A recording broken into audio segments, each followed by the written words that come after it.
Oil tankers association की जानिब से हड़ताल खत्म करने का ऐलान तो कर दिया गया है, ताहम शहरियों को पेट्रोल के हुसूल में अब भी परेशानी का सामना करना पड़ रहा है। शहर के बेशतर पेट्रोल पंप्स अब भी बंद हैं, जबकि पेट्रोल पंप्स पर गाड़ियों की लंबी लाइनें लगी हुई हैं। ऑयल टैंकर्स एसोसिएशन की जानिब से ऐलान किया गया है, मुल्क भर में तेल की सप्लाई 4 बजे तक बहाल हो जाएगी। ज़राए इब्लाग के नुमाइंदे से गुफ्तगू करते हुए एक नौजवान मोहम्मद शुएब ने कहा, यकीन करें सुबह 10 बजे का पेट्रोल ढूंढ रहा हूँ, G10, G11, G8 और F8 से घूम के कालटेक्स से अब इधर आके खड़े हुए हैं। इधर कम से कम हमें 80 मिनट हो चुके हैं, हम यहाँ लाइन में खड़े हैं। अब कहीं जाके हमारी बारी आई है और हमें बताया गया कि सिर्फ 500 रुपए का फ्यूल मिलना है। अब पूरा दिन ऑफिस में नहीं जा सके, आप टाइम देख लें, लंच टाइम हो गया है, सुबह 9 बजे के निकले हुए ख्वारी काट रहे हैं। तो अवामुन्नास का जो हालत इतनी खराब हो गई है ना, मेरे हिसाब से इसके सबसे बड़ी जिम्मेदार दो हैं। सबसे बड़ी आपकी गवर्नमेंट जिम्मेदार है, जिसको बेशक ऑयल टैंकर्स वालों के खिलाफ क्रैकडाउन करना चाहिए था जो खराब चला रहे हैं, लेकिन उससे पहले अवाम का एक मुतबादिल बंदोबस्त करना बड़ा जरूरी था, जो कि नहीं किया, जो कि गवर्नमेंट का काम है। और this is bad governance in my opinion, क्योंकि इसकी वजह यह है कि जब हम वोट देते हैं तो हम ये एक्सपेक्ट करते हैं कि भाई जो हमारे मसले मसाइल हैं वो हल होंगे। पहले हमारी जिंदगी में मसले कम नहीं है कि हम पेट्रोल ढूंढने में भी आधा दिन जाया करें। हड़ताल के हवाले से एक और शहरी अब्दुल गफूर का कहना था, बस ये इन्होंने बस लगाया हुआ है पेट्रोल, जिधर भी जा रहे हैं पेट्रोल मिल रहा नहीं है। अपारे भी मैं गया हूँ, G8 भी गया हूँ, सब जगह घूमा हूँ, पेट्रोल वगैरह का कोई सिस्टम नहीं है सही। मतलब कि जो ये कर रहे हैं हमारे लिए बहुत मसला बन रहा है, मोटरसाइकिलों के लिए आगे पीछे जा नहीं हम सकते किधर, तो ये बहुत प्रॉब्लम है हमारे लिए।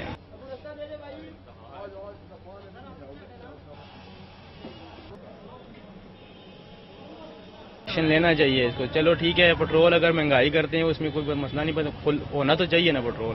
अभी 2 दिन हो गए हम ख्वारी काट रहे हैं इसमें। पेट्रोल के हुसूल के लिए परेशान मोहम्मद कामरान ने कहा, इधर पेट्रोल के सिलसिले में यहाँ आया हूँ तो काफ़ी लंबी लाइन है, गाड़ियों की बहुत पीछे तक है, लेकिन जैसे कैसे करके मैं बाइक पे था तो इस लाइन में आके मैं शामिल हो गया हूँ। अभी भी मुझे इधर ठहरे हुए आधा घंटा हो गया है, लेकिन मुझे कोई चांस नहीं नज़र आ रहा कि मैं मजीद आधे घंटे में फ्री हो जाऊँ।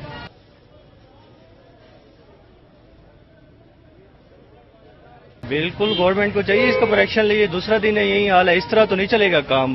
यहाँ बाइक्स और गाड़ी के बगैर काम ही नहीं चलता, और हम तो बाइक गाड़ी वाले हैं। गाड़ी जो दूसरी सर्विसेज लोग लोकल यूज करते हैं उन्होंने रेट्स अपने बढ़ा दिए हैं इसी वजह से।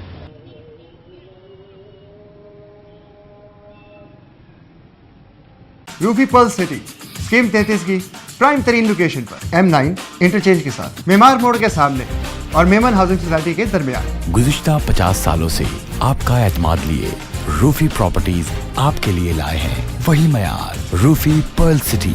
पर्ल सिटी 120, 150, 200 और 240 गज के तैयार बैंगलोस पर मुश्तमिल एक मुकम्मल secured gated community living project. Rufi pearl city जदीद तरीन सहूलतों से आरास्ता, पुरसकून और पुरफिजा रिहाइश, जिसमें थीम पार्क, फिटनेस सेंटर, मस्जिद, solar power backup, RO plant के जरिए 24 घंटे मीठा पानी। Scheme 33 Karachi university, NED university, PCSIR और गुलशन कनीस फातिमा के करीब तक। रूफी ब्रदर्स की गोल्डन जुबली पर ओवरसीज और साबका तमाम माइनॉरिटीज के लिए 10% का खसूसी डिस्काउंट। बुकिंग और दीगर तफसीलात के लिए ईस्टलैंड marketing, UAN 11117834। Lotus Lake Towers, a groundbreaking endeavor by Lotus Properties.